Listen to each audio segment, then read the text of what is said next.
ọmọ yorùbá àtàtà pánsá ò mà fura pánsá já náà àjà òfura àjájìn onílé tí ò fura olè ọmọ kò lọ.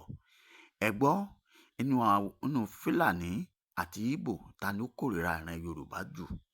gbogbo ẹlẹ́rìí wò lórí ètò lónìí nínú fídíò tí mò ń gbé bọ̀ yìí. ẹ̀yin farabalẹ̀ ẹ bá wa wò ó. ǹjẹ́ ìran ìgbò ṣé wọ́n fẹ́ràn ìran yorùbá ju fúlàní lọ? kí wàá ní ètò tí àwọn fúlàní àti ìgbò tí wọ́n nílẹ̀ fún ìran yorùbá? gbogbo ẹlẹ́rìí wò nínú fídíò yìí. mo kó fídíò yìí wá lórí ìrànràn ni, àmọ́ kẹ́ ẹ tó lọ wo fídíò àwọn ọmọ ìgbò yìí pàápàá jùlọ ẹ kọ́kọ́ wo ibi tá a rìn dé níbi tá a ti ń lọ fún wọn ní ìdánilẹ́kọ̀ọ́ lórí yorùbá nation rally, òmìnira rally tí à ń ṣe lọ́wọ́lọ́wọ́. ọmọ yorùbá ohun bí tí mò ń lọ gangan rèé wípé àwọn ọ̀dọ́ ipa wo là ń kó, níbo gan là ń lọ.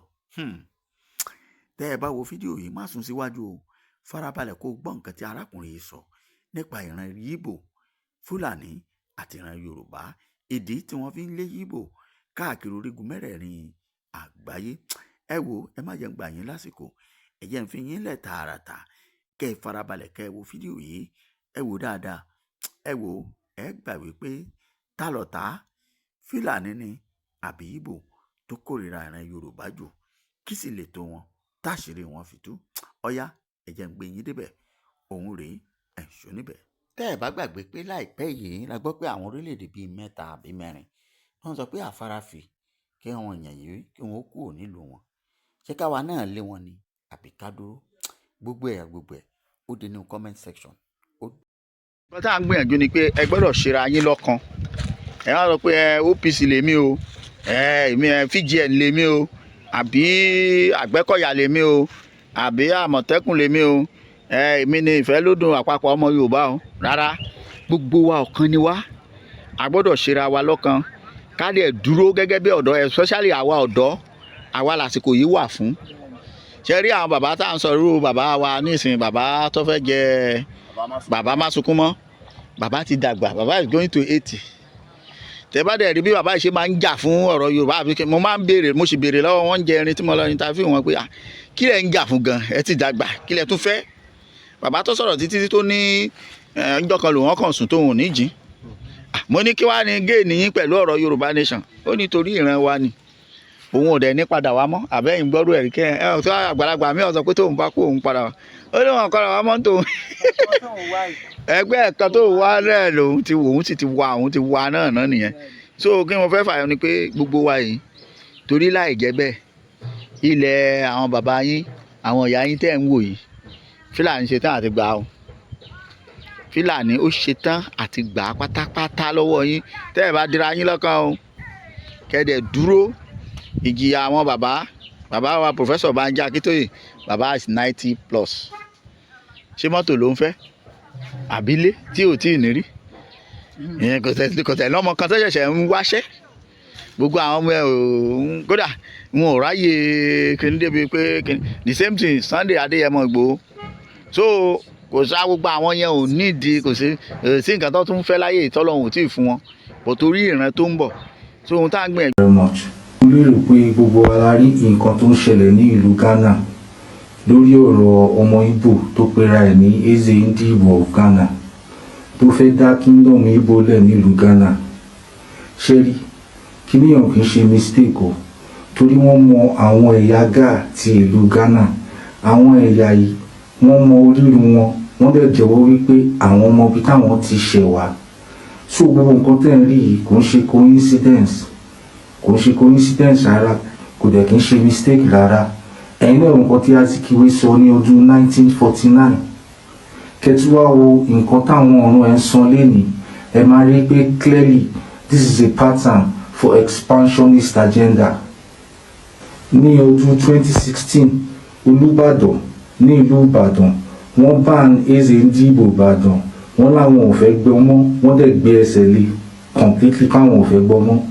ṣé rí arúgbó ti tán síbẹ̀ ni o, àmọ́ pé kò tí ì tán síbẹ̀, torí ìgbà tó di ọdún 2021 Eze Ndigbo Àkúrẹ́ jáde, ó lóun fẹ́ di ọba ní ìlú Àkúrẹ́.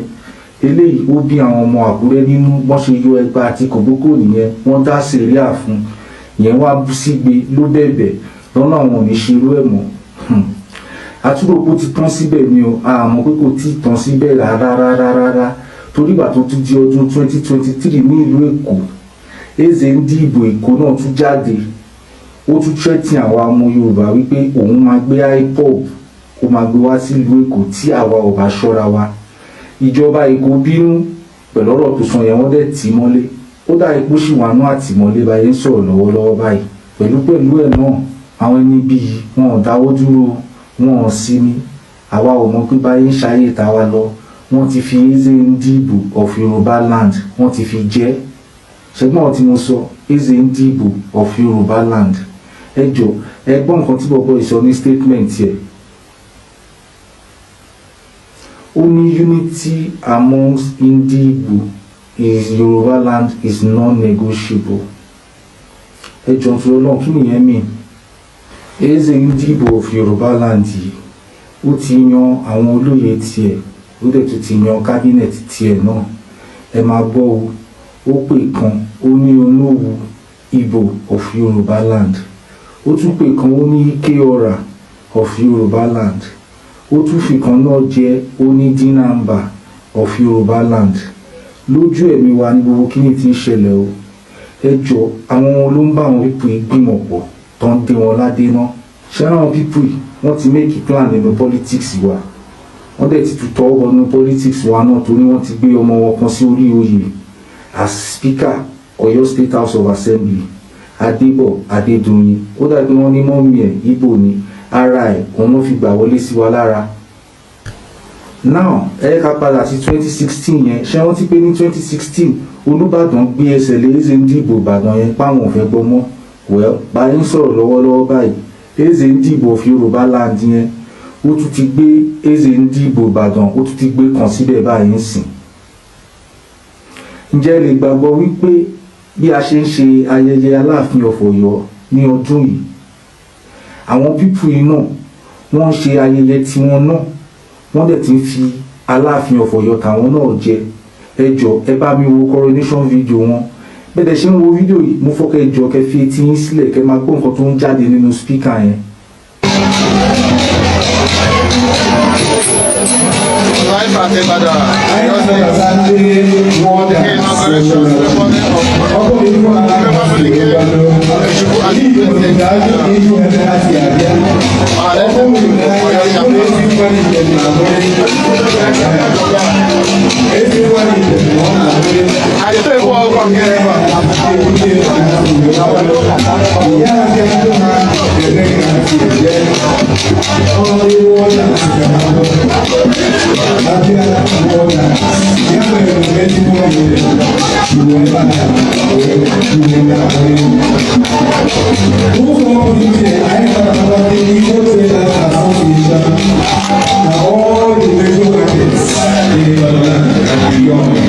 Ṣebí gbogbo wa la gbọ́ wọ́n ní going to Ìbàdàn market and beyond níjọ́ tó dẹ̀ ń ṣe ayẹyẹ yìí náà Adébọ̀ Adédoyin Speaker House of Assembly Ọ̀yọ́ State ó bá wọn ya picture ó dẹ̀ tún gbé statement kan náà jáde ẹ jọ̀ọ́ ẹ wo nǹkan tó sọ